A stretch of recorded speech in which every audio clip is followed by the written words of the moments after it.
Hi folks, welcome back, and today we're talking about space.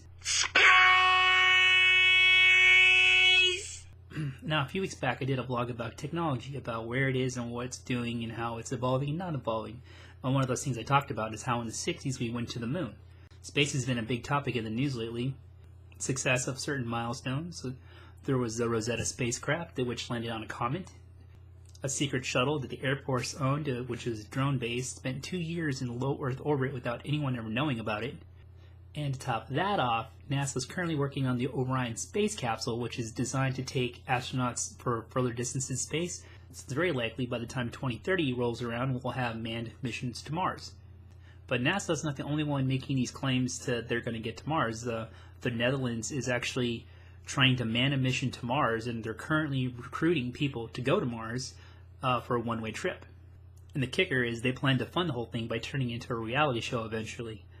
So who knows, 20 years from now you could be logging in to watch your show, which is about a bunch of people who live on a different planet.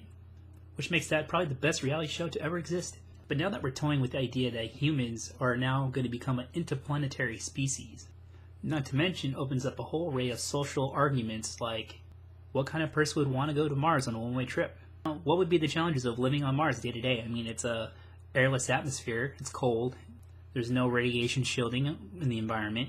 Living in a place like Mars would definitely have a lot of challenges. Now, I know a lot of people out there are very excited on the idea of space, and maybe some people aren't, they don't really care, but like me personally, I don't think I could sign up for a one-way trip to Mars, even though the prospect of being in space is exciting, and being able to touch another planet for the first time. I mean, the idea is great, but a one-way trip, I mean, that'd be kind of hard. Being away from family, friends, trees. Regardless of that, there are still like thousands of applicants for this wannabe Netherlands reality show that isn't really official yet, but is planned. Seemingly so. If NASA were to man a trip to Mars, it'd probably be very similar.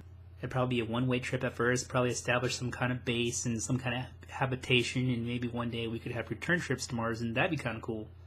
But it seems very clear whoever pioneers Mars first is going to be there for the long haul. So what do you guys think? You think you'd sign up for a mission to Mars if it was one way or not, for the thrill of being in space, touching a planet for the first time?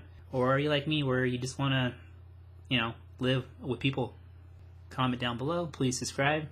Thanks for watching, and I'll talk to you guys later. I love space. Love space. Hey, lady. I'm the best. I'm the best at space.